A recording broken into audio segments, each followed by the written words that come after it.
Alô, pessoal, tudo bem? Cinegirls Podcast está de volta e hoje nós estamos falando de um tema que é um pouco polêmico porque o IMDb dá as notas, mas tem muita gente que não concorda com as notas do IMDb. Os melhores filmes da Marvel. A gente vai falar sobre os 10 melhores filmes da Marvel e outros filmes de super-heróis também. E eu tenho aqui como convidados uma pessoa que trabalha comigo há algum tempo, que é o Delton Batista. O Delton é presidente do LEAD Santa Catarina, também da 8R Negócios. Começou a carreira dele com Brasil Telecom, também trabalhou como presidente da DVB e agora tá aqui porque eu descobri que ele gosta muito de super-heróis. Então a gente vai aprender muita coisa sobre super-heróis aqui hoje. E também com ele, a Samantha. A Samantha é a filha do Delton. Já fiquei sabendo que ela é uma craque na Olimpíada de Matemática. E também é apaixonada por super-heróis, né, gente? Porque ela veio com a camiseta aqui do Homem-Aranha. Aliás, é uma pergunta que eu vou fazer pra vocês depois. Por que o Homem-Aranha é o favorito de todo mundo? Sejam muito bem-vindos, Delton e Samantha. Muito obrigada pelo convite. Estamos muito felizes de estar aqui. Obrigadão demais para falar do assunto favorito, né? Favorito, né, Delton? Conta um pouquinho mais aí qual que é a tua relação com o cinema e os filmes de super-heróis pra gente. Acho que, bom, lá em casa todo mundo é cinéfilo, né? Mas basicamente no meu caso, a história começa primeiro com as histórias em quadrinho, né? Perfeito. Então as histórias em quadrinhos é que deram de algum modo boa parte aí da infância e da juventude, né?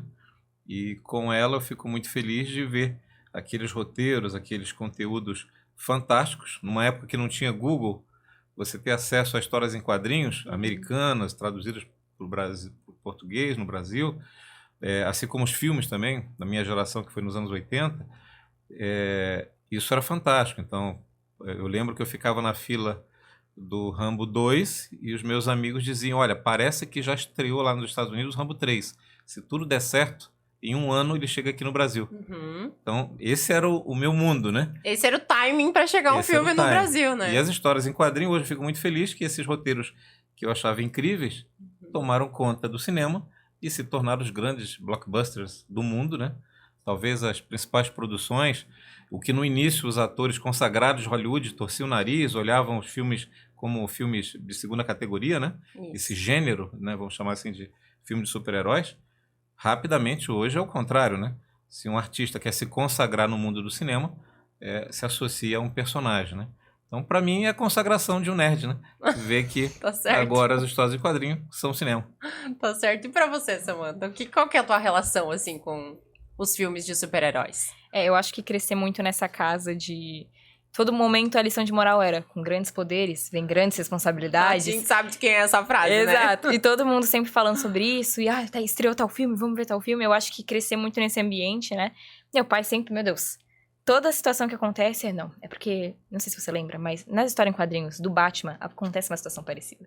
Então, tá crescendo nesse ambiente em que as lições de morais que vêm dos quadrinhos, que vêm dos filmes, eu acho que me impactou muito a gostar desse tipo de coisa. Porque não é só um filme no sentido artístico da estética. Sim. Tem uma história por trás e traz inspirações, traz um contexto histórico, traz inspiração para os jovens. Então, eu acho que eu fui muito inspirada por isso, sabe? Que legal. Eu acho que sempre tem uma moral por trás, né? Eu acho não, eu tenho certeza. Muitos filmes são feitos propositalmente com uma moral pra gente aprender alguma coisa, né?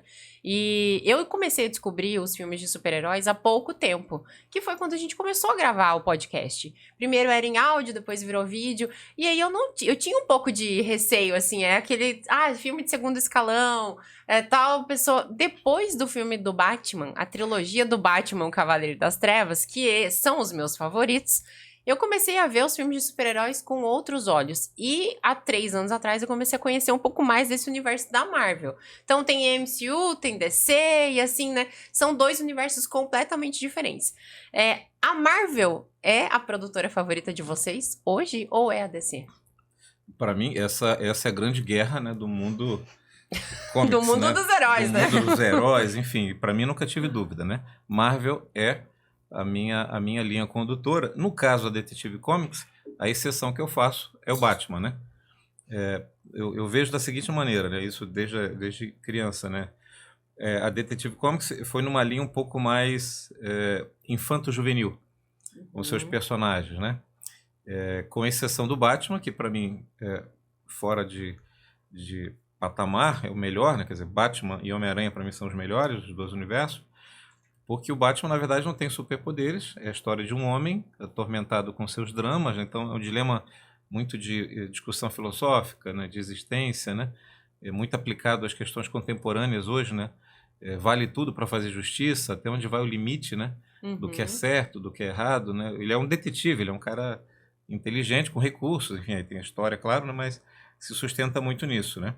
Já a Marvel, ela optou por esse caminho mais teenager, por esse caminho adolescente adulto.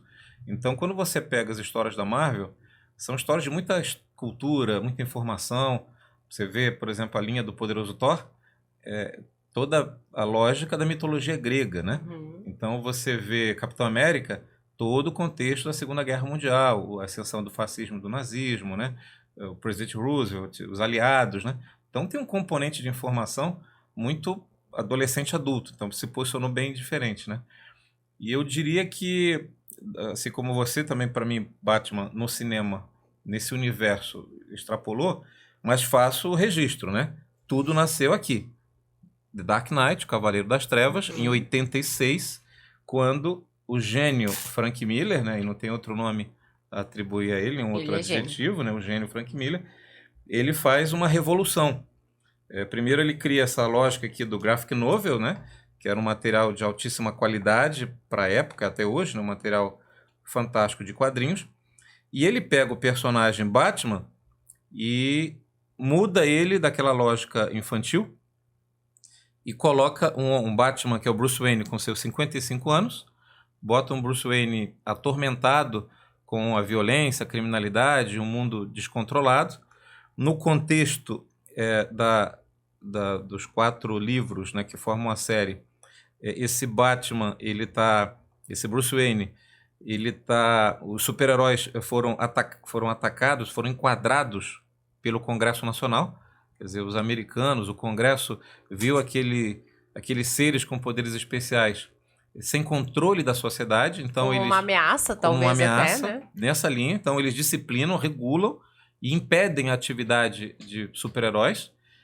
E o Superman acaba meio que se moldando ao sistema e acaba de maneira oculta sendo um agente do governo americano, entrando em guerra, sempre a serviços do governo. Então ele acaba se tornando parte do status quo e acaba ajudando a prender e capturar os super-heróis que resistiam à lei. Então o Superman, nessa versão do Frank Miller, se torna um soldado a serviço, de cabeça baixa, e o Bruce Wayne questiona de maneira rebelde tudo isso e se volta contra o sistema e volta a combater o crime, né?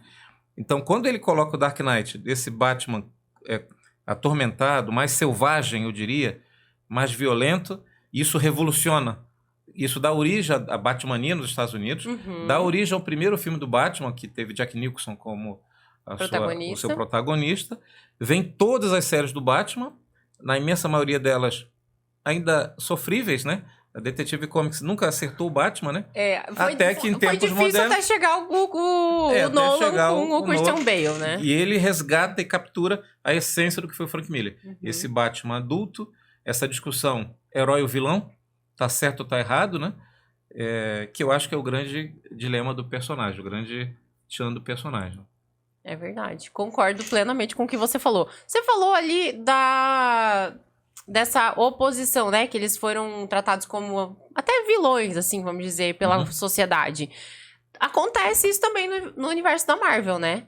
Total. Eles são retaliados ali Eu não sei se foi nos Vingadores Guerra Infinita que isso aconteceu, foi antes. Agora eu vou fazer uma pergunta pra vocês. Em que momento que eles são encurralados, vamos dizer assim? E qual é o filme que isso acontece, que daí eles se tornam rebeldes também, na Marvel? Eu acho que a captura aí de Vingadores traz essa temática, né? No universo DC, no universo Marvel, diferente da DC, eu acho que a grande questão é que as histórias são sobre as pessoas, são sobre os egos e não sobre os alter egos. Então, a história do Homem-Aranha, por exemplo, na verdade é a história do Peter Parker. Isso. Então, quando você fala da perseguição da sociedade, eu acho que quem melhor exemplifica isso são os mutantes do X-Men, né? Por que todos se identificam com os mutantes? Porque o gênio Stan Lee ele percebeu que todo jovem adolescente é um mutante não compreendido. Ou ele é magro, ou ele é nerd, ou ele é gordo, ou ele é feio, ou ele é... Enfim, todo jovem adolescente se sente desajustado. Uhum. Então ele simplesmente chamou isso de mutante e deu para cada um deles uma característica especial do qual ele é incompreendido, né? Então, no X-Men, o próprio personagem, que é o principal vilão, que é o Magneto, ele é a expressão disso, o herói ou vilão, porque, na verdade, ele é um mutante, jovem, perseguido pelos nazistas, né? Sofre, os pais são separados dele, são assassinados, e ele não acredita mais que o ser humano consegue tratar de maneira igual os diferentes. Uhum. Então, ele tem uma lógica de que o novo, substituindo o Homo sapiens, nesse Homo mutantes, vai ser a nova evolução, e é isso que ele acredita. Então, é uma discussão filosófica de certo ou errado, de herói ou vilão, né? O tempo todo, o tempo né? inteiro. Acho que os filmes de super-heróis, eles trazem essa discussão A Marvel, especialmente, todos, né? foi feliz nisso, né? Uhum. Enquanto que na Detective Comics é muito explícito o bem contra o mal, né? A Mulher Maravilha contra os seus inimigos, o Superman, que é o correto, contra Lex Luthor, né? Em que pese, eu sempre gostei do Lex Luthor, né? Sim. Como personagem. Mas a Marvel não. Ela capturou o ser humano, os seus dilemas, né? Você não consegue saber se o Wolverine é um herói ou vilão, né? Ele é sanguinário, carniceiro, selvagem, incontrolável, né? E você gosta dele, E né? você gosta, É verdade. com tudo E ela tudo faz politicamente incorreto, fumante de charuto, né? Imagina isso para as crianças. Faz tudo todas elas- errado, mas Não, ele é um herói, né? E ela faz de tal forma que você se apaixona pelos vilões. E você olha um filme do Homem-Aranha e você fica, meu Deus, mas que dó. Eu entendo esse cara, eu entendo. O Thanos, né? Ele Thanos? tem um ponto de é vista, o principal entendeu? vilão que, assim, gente, tem horas que você se solidariza Tem com o dó. sofrimento Aham. dele, mas ele é o principal vilão de todo aquele universo, né? Como que Exato. faz? Como que faz pra Exato. você mudar essa chave, né? Uhum. E acho que a Marvel realmente faz isso maravilhosamente bem, né? Transformar o Thanos num vilão pra uma pessoa que você tem dó quando você Uhum. assiste uma parte do filme, quando ele resgata ali como é que é o nome daquela luva deles? Manopla. A mão do Aquela que trono vai as lá, joias, a É, manopla. onde vai as que tem joias. as joias, Esqueci né, o do nome, poder, me me ajudem fugiu aqui, por também. favor. É. Quando ele coloca aquilo ali, ele se sente, nossa, né? E você, não, mas ele tá errado, mas você fica, nossa, ele conseguiu, né? Uma mistura de sentimentos muito Sim. engraçada que a gente tem, né? Não, e os filmes de super-heróis também tem essa pegada de... Você, por mais que você torça contra o mal, você quer que o mal também dê uma puxadinha ali pro bem. Porque, por exemplo, no começo do filme dos Vingadores, que o Thor no começo mata o Thanos, você fica... Tá, peraí. É isso? O bem venceu? Porque no final das contas você torce por isso, mas você quer uma ação. Você quer um conflito, você quer o bem contra o mal. Então quando vem o Thor e mata o Thanos, você fica, gente, como assim? Acabou? Acabou? Já o mal foi? tem que... Nossa, o mal tem que se dar uma esforçada também. Vamos fazer esse filme ser dinâmico, gente. Aham. Então você torce também pro mal nesse sentido, de trazer uma dinâmica, né? Eu acho que a Marvel, maravilhosamente, ela conseguiu colocar essa questão da ação, né, nos filmes deles.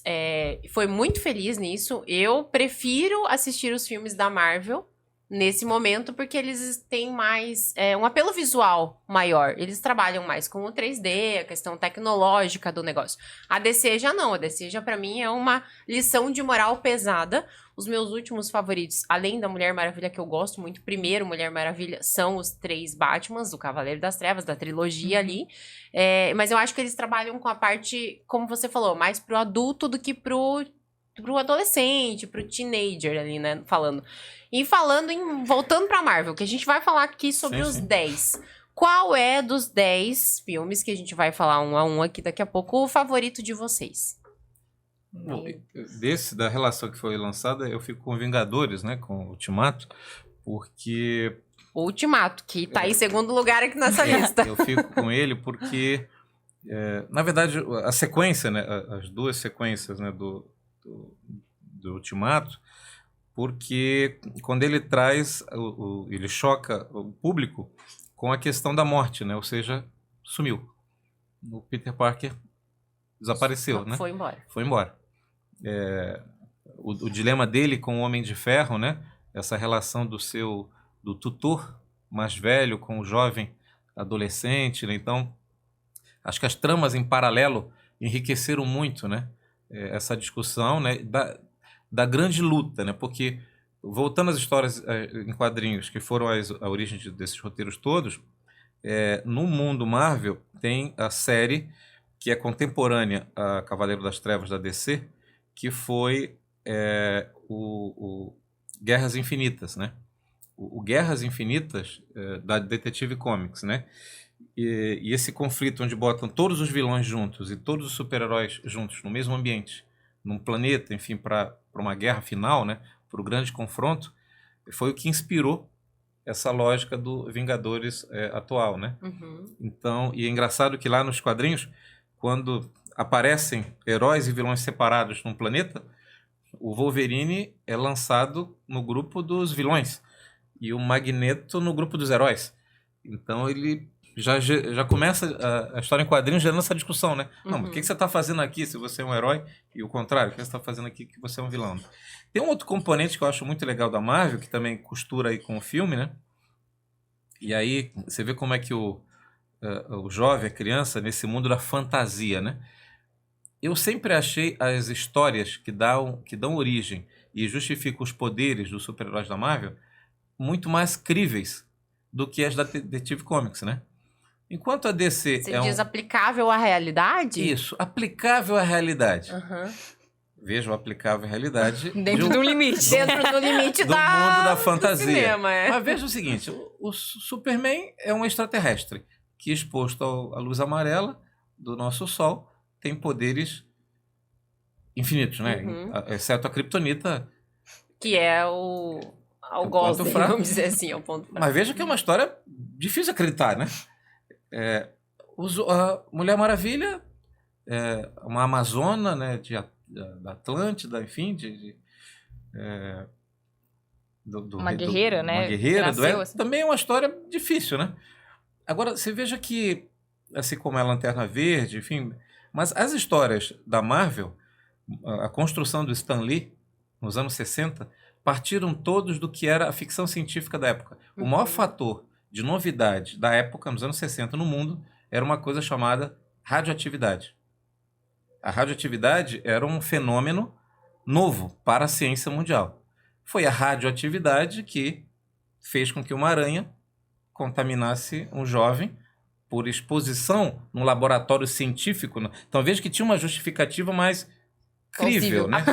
Aplicável, vamos dizer assim, né? Você veja que o Hulk foi a radiação gama, onde ele estudava os efeitos da raiva, das emoções, o quanto que isso poderia fazer uma pessoa ficar mais forte, né? O despertar o Neandertal que está dentro de você. Só que a radiação descontrolada provocou efeitos desconhecidos. Os Quatro Fantásticos são astronautas que, em algum momento no espaço, são bombardeados por uma radiação cósmica inexplicável, que altera o metabolismo dele, né? O Homem de Ferro tem um marca-passo que o mantém vivo numa armadura graças a um gerador, né, de energia atômica, quântica, tudo também fruto da física, da radiação, né? Então, todos os personagens, o Capitão América, né, é um franzino que quer ir para a Segunda Guerra, mas um soro químico experimental que se propunha a colocar super soldados faz com que ele se torne super forte, com força descomunal. Veja que tem uma preocupação com uma explicação mais plausível, né? Eu nunca tinha feito essa relação, sabia? Os personagens da DC são mais fantasiosos, né? São deusas, são extraterrestres, são sempre seres que respiram debaixo d'água, coisas assim, que não são muito...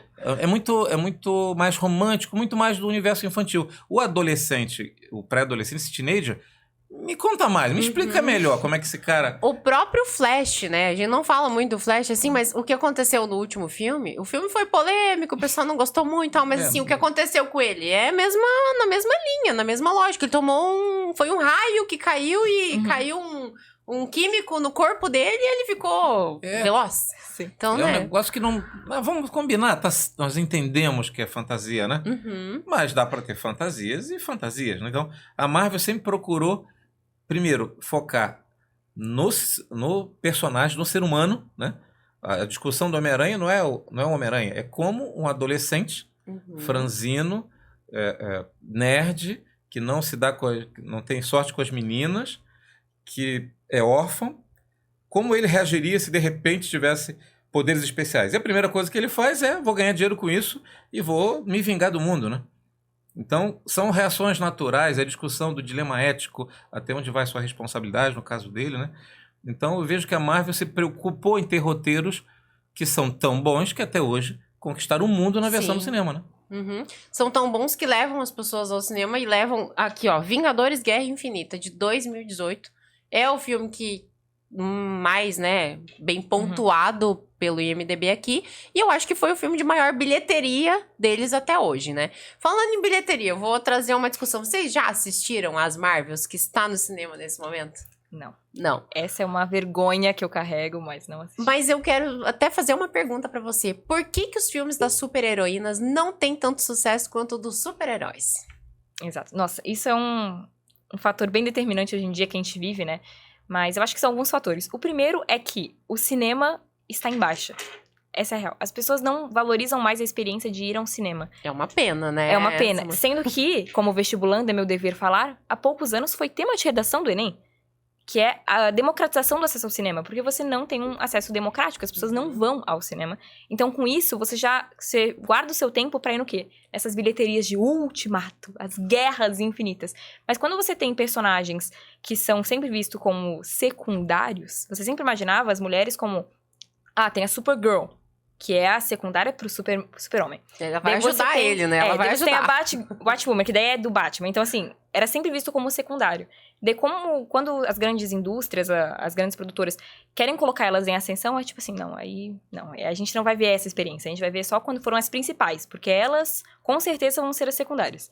Então, assim, eu acho que foi a pior bilheteria da história da Marvel, né? Pior bilheteria da história da Então, Marvel. assim, e a gente tá vivendo uma era disso, de que, assim, a gente teve a Barbie, que a gente pensou, nossa, não, agora vai ser uma valorização do cinema. Agora a gente vai valorizar as mulheres, as produtoras, as personagens femininas.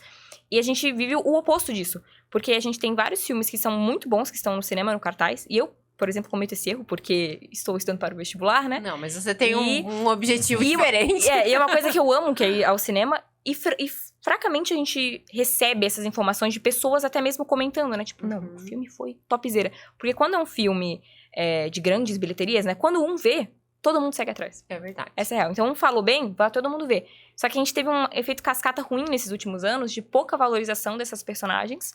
A gente teve uma que fugiu do padrão, que foi a Feiticeira Escarlate, né? Que foi WandaVision, que foi, nossa, bombástico. Foi uma série, né? Pra quem não assistiu WandaVision, é uma série. E ela bombou no Disney Plus, né? No Disney streaming. Plus. Acho que também isso fez parte. Porque como foi de um acesso que as pessoas têm visto mais, que é o streaming, e pouco no cinema... aproveitou mais esse gancho pra valorizar mais as figuras O femininas. próprio Loki, né? Que Bombou agora muito. tá bombando também, segunda temporada. Tá todo mundo falando super bem da segunda temporada. Eu não assisti ainda, eu assisti um episódio da primeira temporada. Mas eu vou fazer essa lição de casa Não, também. mas é top. E também, eu acho que foi um infortúnio disso, sabe? De um filme que provavelmente tem uma boa produção, porque o universo Marvel, nossa, nunca desaponta nas produções, né? Mas foi pro cinema com personagens que a gente não vê muito no nosso cotidiano. Então... Homem-Aranha, Batman, Hulk, são figuras que a gente tem um destaque.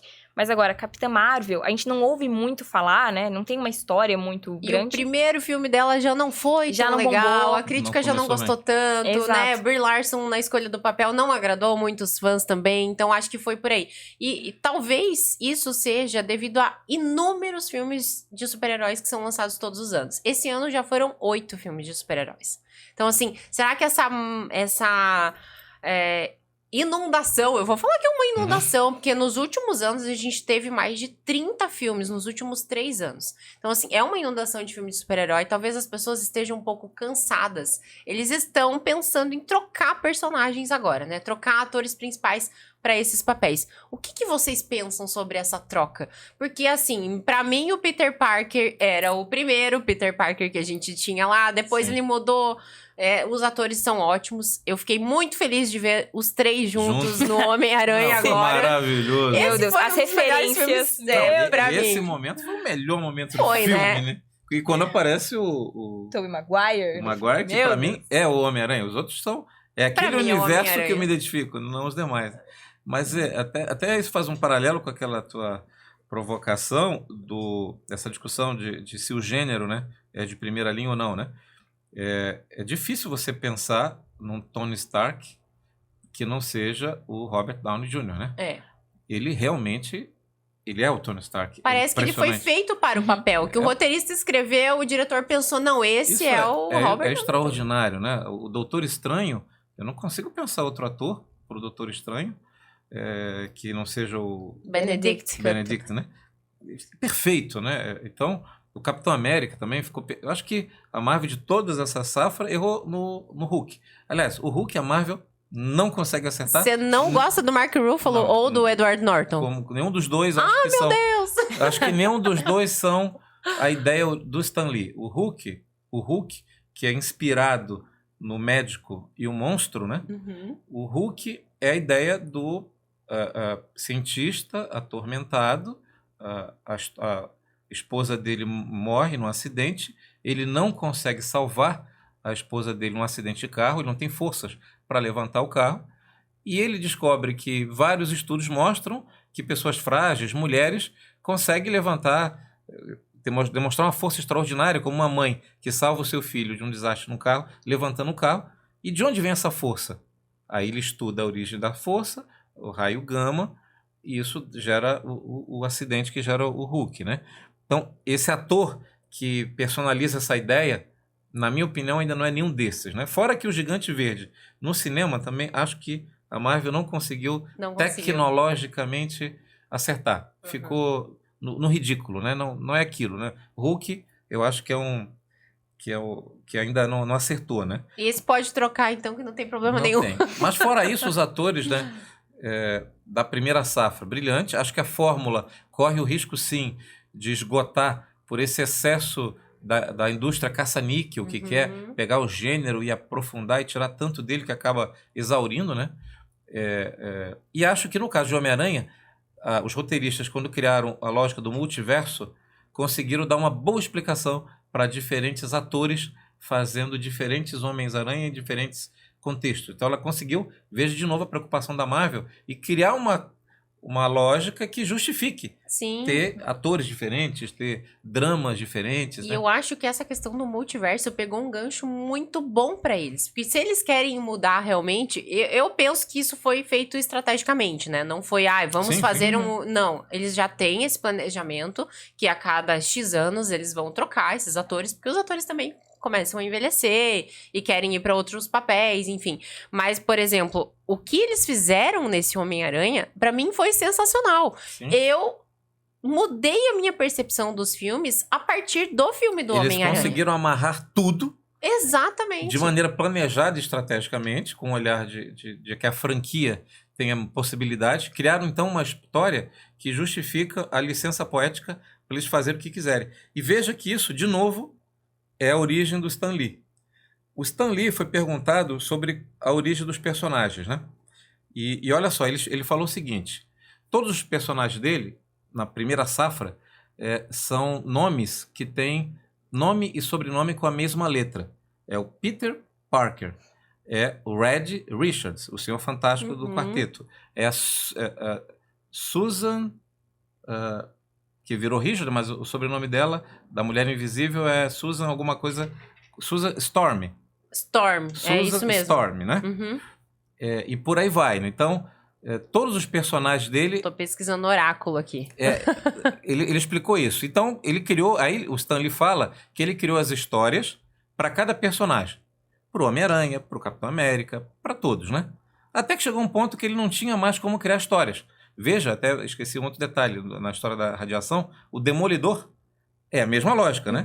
Ele é um menino que fica cego diante de um acidente com material químico radioativo. Verdade. A radiação tira uma visão dele, um sentido, mas aguça outros sentidos. Veja que, de novo, era radiação. Então, Stan Lee criou histórias baseadas na radiação e na ficção científica, na ciência da época, para todos. Aí ele falou que teve um momento que ele cansou. E para não criar histórias para cada um, ele criou a lógica do mutante. Com o mutante, ele poderia, com a mesma explicação, criar vários poderes para vários jovens de várias formas. Então, o X-Men foi pelo fato de ter criado uma boa justificativa para ter diferentes heróis e vilões. Foi o que a Marvel agora fez com o multiverso. Ela criou uma única história que permite, sem ter que dar muita explicação, colocar diferentes personagens, cenários, atores, dramas. Pode ser que numa versão do Homem-Aranha a Gwen Stacy seja a principal, na outra vai ser a Mary Jane, numa Mary Jane morre, na outra não. E ele começou isso no filme do Doutor Estranho, né? Porque o primeiro filme que falou do multiverso foi o Doutor Estranho. Depois veio pro Homem-Aranha. É isso, né? Isso. Tô na lógica aqui. Isso, o Doutor Estranho foi quem cria a lógica, mexe, embaralha os multiversos, né?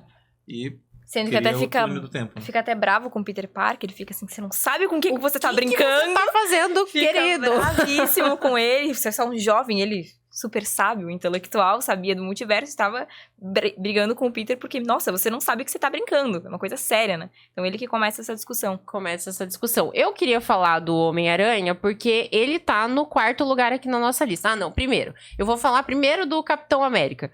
Primeiro é Vingadores Guerra Infinita. Segundo, Vingadores Ultimato. Capitão América 2, O Soldado Invernal.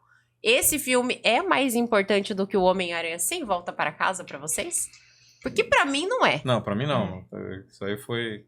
Emocionalmente, acho que não foi, mas pra bilheteria, né? Os pra números não mentem. Foi. Os números não mentem, mas acho Talvez porque ele foi lançado em 2014, a gente ainda, né, não tinha todos esses outros aqui melhores, né? Que eles vão melhorando.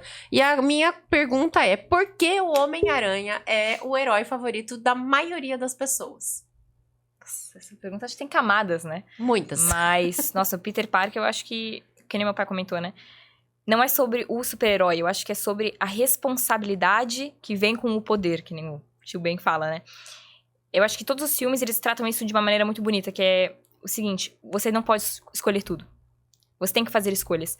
Então, o Peter Parker, ele tem isso de, ele escolhe ser a pessoa que ele quer se tornar. Então, ele quer ser uma pessoa empática. Então, você pode perceber que de vários super-heróis, ele é o que mais se importa com o vilão. No multiverso, isso é muito, muito abordado. Ele fala assim, pra onde você... Não, você é daquele universo, então vamos te mandar para lá. Não quero simplesmente acabar com você e fim, acabou o filme, gente. Não, ele se preocupa com o vilão a ponto de... Com meus poderes, eu tenho responsabilidades. Então, eu entendo de onde você tá vindo, a sua demanda. Então, você tem que voltar pro seu universo porque você quer se reunir com a sua filha. Então, os vilões, eles têm um lado emocional. Peter Parker se importa com o vilão. E o Peter Parker se importa. É verdade. Então, ele é esse jovem, eu como jovem, né, tô representando aqui, né? Sim. Ele tem os dilemas dele a ponto de... Eu quero ficar com a MJ, mas ao mesmo tempo eu tenho que salvar o mundo. Então, ele tem esse dilema que, ao mesmo tempo que ele se importa com todos ao seu redor, ele é um garoto solitário, que é órfão e tudo mais, e tenta demonstrar amor pra todos, inclusive pros vilões. Então não tem como não amar um cara desse, né? Não tem como, né? Ele é muito resiliente, o Peter Parker, pra mim. A palavra pra ele é resiliente, né? Não, e nerd também, né? Meu Deus do céu. Então ele é esforçado, ele tenta. Esse é o negócio. Ele tenta com os vilões, ele tenta com a MJ, ele tenta. E às vezes a vida vai contra ele, mas ele vai lá, firme e forte. Tem, no começo, né, da história dele, fica com raiva do mundo. Meu Deus, eu quero... Por exemplo, quando o tio Ben morre, ele fica irritadíssimo com o mundo, mas ele percebe grandes poderes, tem grandes responsabilidades, né? Então ele tenta devolver pro mundo as coisas que ele não recebeu. Então eu acho isso que é o mais bonito do Peter Parker pra mim. Eu acho que tem um componente muito importante, talvez às vezes passa desapercebido, mas durante muito tempo, no universo dos quadrinhos, né? Durante muito tempo, ele na verdade foi o único super-herói adolescente. Também. Todos os super-heróis, o Batman é um homem, é o Bruce Wayne. O Superman, o Clark Kent é um homem, né? Enfim, a Mulher Maravilha, o Lanterna Verde, né? Mesmo no próprio X-Men, o Ciclope é um jovem adulto, né? Mas um jovem adulto, né? O Magneto, né? Os vilões, o Wolverine, né? A Tempestade, né? Thor, né? O poderoso Thor, né? O próprio Tony Stark, todos são... O Capitão América, né? O Tony Stark, o Homem de Ferro, né? O Capitão América, o Hulk, né? O professor Bruce Banner no cinema, né? Na história em quadrinho e nos filmes americanos, Dr. Robert Banner, né? Todos são homens, são adultos, né? Homens e mulheres adultos. Ele é o único adolescente. E aí, quem não se identifica com a história de um adolescente estudioso, nerd, de óculos, que tira as melhores notas, mas a menina que todo mundo sonha e romantiza, gosta mesmo, é do chefe do futebol americano, o cara que é o atleta da escola, né, que é o número 1 da escola, que as meninas todas... que é rico, inclusive, né? Ele é pobre, órfão, mora com a tia, tem que trabalhar, fazer bicos, mesmo no cinema, coloca ele entre um super vilão e outro, tá lá ele entregando pizza, né? Ou tentando um bico, né? Como fotógrafo, né? Tem conta para pagar, ele tem que conciliar as notas da escola, né? Então, ele não vai, às vezes ele não vai bem na escola, apesar de ele ser um gênio da química, e até ele faz o próprio lança-teias, né? Ele é brilhante aluno. O Dr. Octopus diz que ele tem o futuro para ser um estudante promissor, um cientista promissor, um prêmio Nobel, mas ele não consegue tirar boas notas porque ele está envolvido com a tia doente ou com salvar o universo, né? Então não tem como, de todo o universo de super-heróis, ele é um adolescente. Ele é o jovem que está lendo a história em quadrinho. Os outros todos são mais distantes, né? Então acho que isso ajuda a explicar muito, né? Essa lógica de que o Homem-Aranha é um menino, né? Eu de todos os filmes, né? Do Homem-Aranha, de todos, para mim a cena mais emocionante de chorar, de poética que ela é quando, com o Tobey Maguire, né? Eu acredito que é no número 2, onde ele enfrenta o super vilão e ele com as teias e a força dele impede o trem Sim. de bater, né? Então ele segura com a força dele, um exagero do cinema, né? Mas segura um trem. Mas é uma cena de ação Mas muito... quando acontece ele segurar o trem, não sei se você se recorda, ele fica exaurido, quase que desfalece, desmaia, e ele tá sem a máscara. Sim, ele tá sem a e máscara. E a população que tá no trem vê ele. E alguém diz, mas é só um menino. É verdade. Arrepia. Tinha até uma criança nessa cena falando, né? E veja que nesse momento super emocionante, não sei se você se recorda, esse filme ele acontece exatamente pós o World Trade Center. E aí a cena é tão poética porque é como se a sociedade americana se junta, coloca nele a máscara de volta para ele voltar e combater o crime, salvar os ônibus, as crianças, enfim, derrotar o vilão. E o texto eles não vão nos derrotar. Eles não vão cercear nossa liberdade, o mal, os autoritários não vão nos vencer. Que é uma clara alusão ao terrorismo. Né? É a bandeira americana, não por acaso, né? Azul e vermelho, né? A gente tem essa característica dos super-heróis, né? Que são as cores da bandeira americana. São propagandistas no governo Todos americano, sabem. mas nesse caso ele representou a liberdade. Então ele uniu a força também, né? A força, ele une a América e o mundo ocidental, o mundo livre, em torno da ideia. E quando a população vê finalmente ele, é só um menino, né?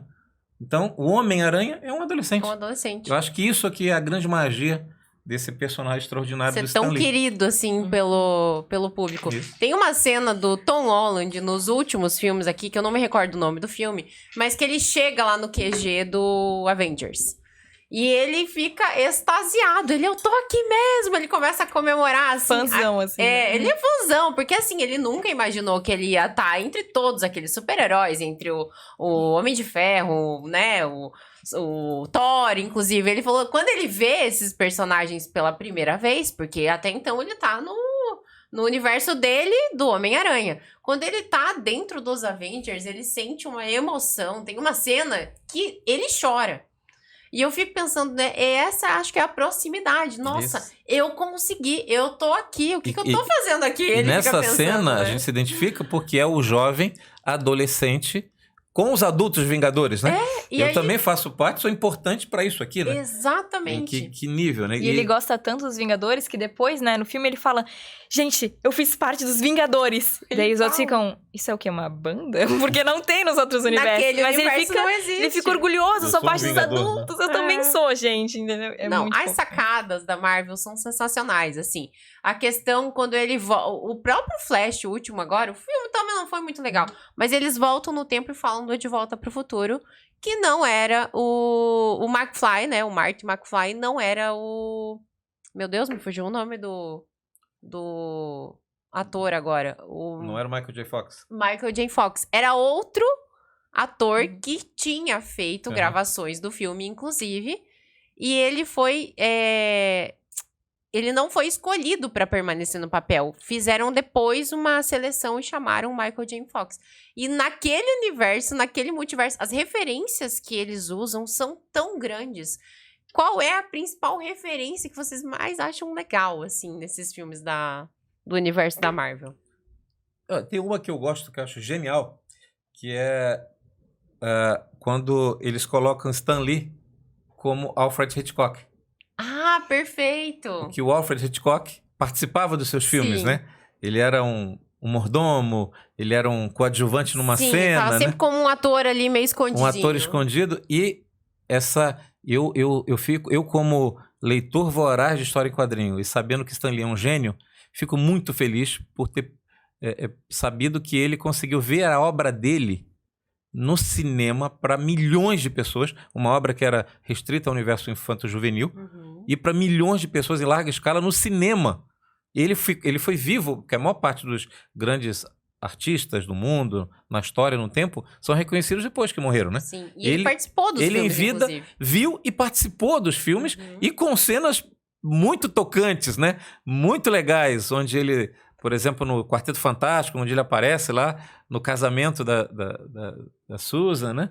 E outros momentos lá, tanto história em quadrinho quanto no cinema, ele se insere, ele é inserido. Acho que foi uma homenagem, um tributo muito mágico, que é uma referência ao Hitchcock, né?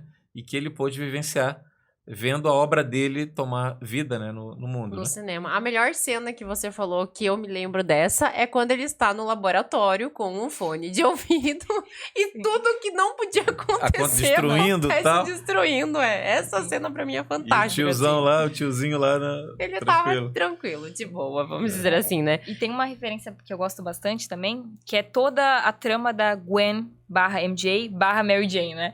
Então, eu acho isso muito legal, porque não só uma parte central do personagem, esse fato de ele sempre querer conseguir ficar com a garota, mas não consegue, e como também o fato de o Homem-Aranha do Andrew Garfield salvar, né, a Gwen do outro universo, então ele tem a retaliação dele, porque a Gwen morre nos braços dele, Sim. praticamente, porque ele não consegue salvá-la, mas depois no outro filme ele consegue, ele fica tipo... Putz, isso pra mim me basta, sabe? Tipo, isso, nossa, fico feliz de, nesse universo, eu conseguir salvar. E nos recentes, que são mais do Miles, na verdade, né? Que é a animação e tudo mais, tem todo esse dilema de que... Que é o Aranhaverso, né? O Aranhaverso, que ele não consegue nunca ficar com a garota em nenhum universo. Você fica, meu Deus, que triste. E daí, eles sempre trazem isso à tona, que é a Gwen, é a MJ, é a Mary Jane. Mas em todos os universos tem até um Homem-Aranha que é pai, eu acho, né? Tem.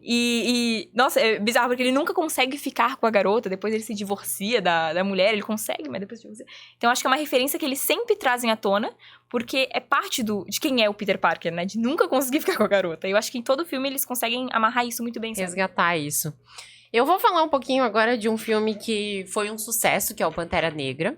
Que teve, né, uma morte trágica aí do Chadwick Boseman, que era o personagem principal, que era o Pantera Negra. Depois foi homenageado no segundo filme, né?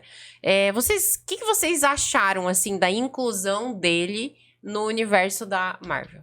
Que ele já existia nos quadrinhos, né? Sim. Mas como que foi, assim, essa questão do filme? Eu achei muito bacana porque eles fizeram um estudo cultural muito grande. Isso foi muito... Porque pegou também uma era da Beyoncé, que também fez a mesma coisa. Verdade. Ela que trouxe a cultura afro à tona e isso foi muito poderoso na época, porque, nossa, tem um Black Power, um movimento muito grande, que vai pras telas. Então, você tem a valorização da cultura, as roupas, eles fizeram um estudo muito bacana. Então, eles usaram o filme, eu vejo, muito mais como um pretexto do tipo assim, não, a gente tem que mostrar essas coisas na tela, a gente tem que mostrar que não é uma visão... de um etnocentrismo, assim, né? De tipo assim, é o outro super-herói. Não, tem uma cultura tão forte quanto a cultura estadunidense, que muitas vezes ficou em alta, e a cultura negra, a cultura africana era do continente africano. Era esquecida. E assim, a tecnologia que existe no país deles não existe em outro lugar nenhum. Não é uma né? tribo perdida, né? Eles que guardam ser aqui salvos. nas Sete Chaves, né? Acho que essa foi uma das... que precisa de... Não, nós é que temos que aprender com o Wakanda, né? E com toda a lógica. Na história em quadrinho, era um personagem desse mundo do secundário. Então, acho que foi uma coisa genial do cinema ter atualizado o personagem, aproveitado, né? Esse personagem e colocado ele em primeiro plano, né? E ficou muito bom. E acho que tem um pano de fundo também muito legal, que o filme, o primeiro, é centrado muito na discussão da ONU, né? Dos países, dos conflitos dos países, da autodeterminação dos povos. Tem uma discussão muito sobre democracia. Foram muito explorados, né? Então tem um pano de fundo muito legal. No meu momento aí, eu que sou jovem há mais tempo, né? Mas no meu momento aí de adolescência, não era um personagem central no universo, né? Apesar de eu sempre ter gostado muito do figurino, né? Da roupa, né? Do Pantera Negra, né? Mas não era. Na verdade, esse universo era o Luke Stryker, que era o super-herói mais explorado nesse universo do movimento negro, que era o Luke Cage. Nunca ouvi falar desse, gente, me contem. Depois você dá um Google, o Luke Cage, né? L-U-K-E Cage, Luke Cage era um personagem, um super-herói negro, que tinha mais essa pegada dos movimentos de direitos civis, anos 70, tinha esse universo, né? O Pantera Negra existia, mas não era tão bem aproveitado. Ficou realmente perfeito. A Marvel, o Stan Lee deixou na sua obra muitos personagens, entre aspas, secundários, que cada um deles, bem capturado e roteirizado, é central em qualquer trama. Podem ser os principais. Falando disso, eu vou chegar então agora, porque eu faço uma menção honrosa ao Chadwick Boseman, que eu acho que ele era um ator excelente, ele fez o papel brilhantemente, né? Se ele estivesse aqui, ele continuaria. Acredito que a gente teria mais filmes com ele. Eu quero fazer continuar na minha lista aqui, porque em sexto lugar a gente tem Capitão América Guerra Civil. A gente já falou do Capitão América aqui, né? Falando também em questão da guerra. Mas um dos meus favoritos é o Guardiões da Galáxia. Porque eu acho que... A gente já falou isso aqui no podcast em outras oportunidades. O Guardiões da Galáxia é o filme pop de todos os tempos, assim. O último Guardiões da Galáxia, o volume 3... O primeiro tá em 7º lugar e o volume 3 tá em 9º lugar. Eu fiquei apaixonada. Eu saí do cinema e meu Deus, que filme muito legal. Depois do Homem-Aranha, foi o filme que eu mais gostei. Vocês gostam também? O que vocês acham, assim, do... Eu não quero influenciar. Não estaria no meu top 10. Não gosto muito. Não gosto. Não gosto. Porque, de novo, não é da minha geração, né? Então, o que eu gosto do Guardiões da Galáxia... são duas linhas que eu acho bem legal dele, que é o... Não é que eu não gosto, eu não acho que é o top 10, né? Uhum. Eu gosto da linha deles de explorarem também essa questão da diversidade, de você ter pessoas, né, diferentes, planetas diferentes. Eu acho que ele tem uma pegada muito de Star Wars, ele tem uma pegada muito de George Lucas. Para mim, quando eu vejo o filme... Eu vejo muito George Lucas com os diferentes povos, planetas e uma espécie de ONU global, né, que tenta manter uma governança de todos esses povos, né, para evitar guerras e conflitos. E gosto da linha tênue da comédia, daquela comédia leve que é a comédia Peter Parker, né? Peter Parker. De nenhum personagem da Marvel, todos são sérios.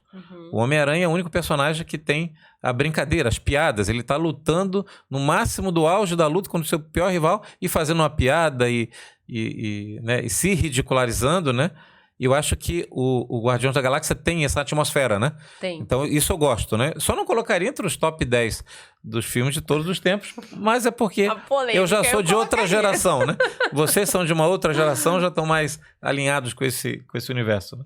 Eu acho que a Marvel deve estar super feliz com Guardiões da Galáxia nesse top 10, porque eu acho que é muito uma tentativa de puxar um público novo, né, pra Marvel. Que são vocês. Eu nem acho, eu tenho certeza. Que são vocês, que são exatamente. Até mesmo o Aranhaverso é uma tentativa de buscar essas pessoas que não viram o surgimento, eu inclusive, né, mas fui influenciada, não viu o surgimento nos quadrinhos desses super-heróis. Então você tem um Guardiões da Galáxia, eu sou o Groot, não sei pronunciar. Eu sou o Groot. Exato, e assim, tenta puxar esse novo público e acho que a Marvel tá felicíssima com esse resultado, né? Porque tá Foi um acerto deles, né? Foi um acerto, tá conseguindo trazer novas... Porque tem toda a pegada do romance ali da Gamora, então conquista até mais pessoas e... o Guardiões da Galáxia, pra mim, ele é um bando de deslocados, assim, Sim. completamente diferentes, que se unem, ficam muito amigos, e eu acho que isso mostra isso. A mensagem que é muito legal, né? A mensagem é muito boa. Ele traz a ficção, ele traz a comédia, então essa... George Lucas, eu vejo um pouco, assim, o James Gunn, ele tem essa característica, né, de trazer essa questão do universo, de incorporar outros personagens que não são humanos, então eu gosto muito dessa linha de pensamento dele. E a trilha sonora, olha, eles arrasam na trilha sonora. É bem pop, Guardiões da Galáxia é bem pop, então acho que devido a isso fez um sucesso, né? A gente tem aí um filme bem específico para adolescentes. Em 8º lugar, a gente tem o Homem de Ferro. O que vocês acham do Homem de Ferro? Eu acho que o Tony Stark é um personagem bem dúbio, assim. Sim. Tem gente que gosta, tem gente que não gosta muito dele, né? Você vê que no meu olhar lá, da minha geração, o Homem de Ferro não era o top one, né? O primeiro nível, Marvel e DC, ele não estava nesse nível, né? Eu sempre gostei do personagem, mas não era... No cinema, se transformou esse personagem. O tamanho que o Robert Downey Jr. e o roteiro transformou o Homem de Ferro, acho que a tecnologia favoreceu a questão das armaduras, né? As diferentes armaduras. Porque se você for parar para pensar, comparando com Detective Comics, o Homem de Ferro nada mais é do que o Batman da Detective Comics. Comparado, né? O Batman é uma armadura, na verdade. É um homem comum, frágil, inteligente, cientista, como é o Tony Stark e o Bruce Wayne, e que desenvolve uma armadura que consegue fazer com que ele performe, né? Então, é a mesma história, né? Veja como o Stan Lee... A gente tem as linhas parecidas muito das paralelas duas, ali, né? Então, o Homem de Ferro, na minha opinião, merece estar no top 10. É um filme genial. Toda a sequência foi genial. A Gwen Stacy? Não é Gwen Stacy, a namorada dele. Penny. É fugiu. Penny, é a Penny. A Penny, né? Uhum. Que é Penny, né? O nome da... e a atriz Vamos consultar o Google me aqui, fugiu o o nome da atriz oráculo. dele, A né? atriz foi meio É a polêmica Gwyneth Paltrow. recentemente. Gwyneth, né? Gwyneth Paltrow, a gente tem um Gwyneth. problema com ela aqui, né? Porque o Oscar da Fernandona era pra ser da Isso. Fernandona E tá e de ela ganhou, peso né? de Eu confundi porta. com a Gwen Stacy, mas é Gwyneth Paltrow, né? É fantástico ali o Homem de Ferro. E aquela cena onde no auge ele diz: outra coisa, eu sou o Homem de Ferro. O Tony Stark diz, quer dizer, ao contrário e na contramão de todos os heróis que querem preservar sua identidade secreta. Ele quer divulgar, né? Ele faz o que qualquer um faria, que é o seguinte: eu sou o cara, né? É a Pepper. O nome A dela é Pepper Pepper. Potts. Isso. Que ela é uma atriz que emprestou e aumentou demais o tamanho do personagem também, né? Mas a mansão que ele mora, a fotografia do filme, né? A leve comédia muito sutil da ironia dele, irônico, provocativo, né? É o tipo bilionário Bruce Wayne. Para esconder a figura do Batman, o Bruce Wayne se projeta na sociedade como um playboy irresponsável, irônico. Introspectivo em muitas, né? Para fingir, para que ninguém jamais associe que ele possa ser o Batman, né? É para proteger o herói, né? Da mesma maneira, o Robert Downey Jr. com o Tony Stark, né? Só que ele gosta disso, ele quer ser o centro. Então, aquela cena, eu sou o Batman, e todos os flechas disparam e termina o filme, né? É fantástico. Então, e depois ele, que é um politicamente incorreto, ele é egoísta, ele é egocêntrico, ele é vaidoso, e aí ele vai se transformando como um personagem, como humanitário, que se sacrifica em prol da humanidade, que submete a morrer, né? Free spoilers aqui, né? Porque todo mundo sabe o que aconteceu nos filmes. Se você não sabe ainda, vai assistir lá no streaming, né? Então, essa construção do personagem merece, independente do gênero ser história em quadrinhos, né? Mas eu acho que o desempenho do ator, do roteiro, da fotografia, merece top 10. Top 10. E o nosso último filme, pra gente vencer a nossa lista aqui, é Os Vingadores. Vingadores em 10º lugar, eu né? até, eu acho que ok, né? Eu acho que a gente tem os estar Vingadores aí nesse Guerra universo Infinita, né? tá justo. Faz né? Acho que é a franquia que mais tem, né, no top 10, porque É. é um sucesso da Marvel. São os 3, né? Vingadores Guerra Infinita, Ultimato e Os Vingadores, que foi o primeiro filme, né? De 2012. Tô errada? Não, tô certa, né? Foi o primeiro O primeiro da filme. sequência, né? A cronologia. Tem uma cronologia também pra assistir os filmes, né? Depois, se vocês quiserem acompanhar lá. O Delton, ele posta algumas coisas de super-heróis, que eu já vi no teu Instagram ali também. Mas existe Pontinhos. pontinhos, assim. Agora eu vou fechar com a pergunta que não quer calar. Eu já sei a resposta, mas qual é o seu super-herói favorito? Da Marvel, vamos lá. Vamos Da pro universo Marvel. Da Marvel, eu sem sombra de dúvida, Homem-Aranha e X-Men, né? Uhum. A lógica dos mutantes ali, a ideia do professor Charles Xavier, que é um professor, e veja de novo a genialidade do Stan Lee, né? Ele trouxe o tema dos superdotados, né? Tema que hoje, com o espectro do autismo e dos superdotados, né, está sendo discutido, né, o quanto a gente poderia, a humanidade, aproveitar. Hoje a gente tem um ensino médio no mundo, né? O quanto a gente poderia ter ensinos direcionados, especializados. Se tem um jovem com aptidão à matemática ou à música, o quanto que a gente poderia... Como seria bom para a humanidade, né, potencializar isso. Eu tive no evento lá nos Emirados Árabes, né? Então, todos os Emirados trabalham para ser o primeiro país do mundo a mapear talentos potenciais superdotados. Inclusive, uma startup catarinense, a Cogniscience, fez um trabalho lá no Grande Centro de Inovação e Tecnologia de Dubai e dos Emirados, né? Então veja que o Stan Lee trouxe a ideia dos superdotados, é uma escola para superdotados, que na verdade são os mutantes, né? E acho que a construção da Fênix, né, como aquele personagem que cresce e não controla mais os poderes, e aí você tem para a época, que era um assunto muito forte, telepatia, controle mental, leitura do pensamento, né, influenciar todo aquele poder mental dela, que é o mesmo do professor Xavier, né, descontrolado, né, e todos os heróis, o Ciclope, especialmente o Wolverine, né, a Tempestade, enfim, a Kitty Pryde, né? O Noturno, né? Que é o mutante alemão que consegue se teleportar. Veja, o teleporte, o teletransporte, assim. Né? Se falava disso Eram muito, temas super tecnológicos, avançados. O super cérebro, que era um computador que mapeava a atividade mutante no mundo inteiro, né? Os sentinelas, que são os robôs que foram construídos para perseguir e prender os mutantes, que seriam uma ameaça. E aí tem um pouco de O Exterminador do Futuro, né? É a mesma lógica, mesma referência ao Exterminador do Futuro da época, né?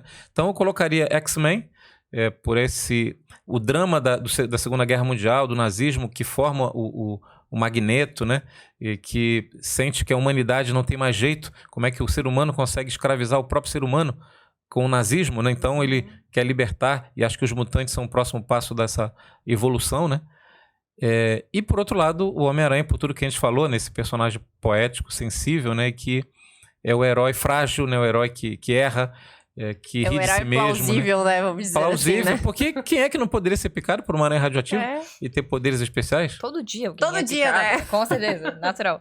É o teu super-herói favorito também, Samuel? Pra mim, eu acho que... A camiseta já diz tudo, né, gente? Né? Mas, assim, eu adoro o Homem-Aranha e pra mim, quase em pé de igualdade, tem a Feiticeira Escarlate. Gosto bastante. Eu acho que em muitos aspectos ela é bem parecida, né? Porque tem todo aquele... Os pais dela foram mortos por um foguete do Tony Stark, então, nossa, todo um drama aí. E ela também é órfã, então tem uma pegada meio Peter Parker. E eu gosto muito dela também, porque lançou o WandaVision, que aprofundou um pouco mais a personagem, né? Que ela teve também que fazer seus sacrifícios. Ela também abriu mão de muita coisa pra poder salvar o mundo. Até no WandaVision, vive quase na sua própria fantasia de um mundo feliz, de um mundo em que ela é realizada. E eu acho que é muito bonito o cinema trazer isso à tona, sabe? De uma pessoa que tem os poderes e escolhe por um tempo não viver na realidade. Ela escolhe a pílula de Matrix de viver num universo fake, em que ela é feliz, em que ela é casada, ela é toda 50s housewife, né? Então eu gosto muito desses dois personagens. São o meus meu favoritos. favorito também, o Homem-Aranha. Não tem como não ser, né? Com grandes poderes vem grandes responsabilidades, né? Nossa, eu adorei o nosso papo aqui. Quero agradecer a presença de vocês dois. Depois vai ficar o arroba aqui pra vocês seguirem eles também. Ah, não! A Samantha não tem Instagram, gente. Ela é low profile. Mas pode seguir o Delton também. E a gente, numa próxima oportunidade, porque a gente tem muito assunto ainda. Quem sabe a gente une vocês aqui com os nossos convidados, o Diego Moro, que também, né, falou sobre super-heróis. Eu tenho 2 Diegos aqui que gostam. Um gosta do Batman, muito legal. A gente tem também o Mário Barroso, que é especialista em quadrinhos. Quem sabe aí rola depois numa outra oportunidade dizer, aí eu tô numa vibe agora, muito anos 80.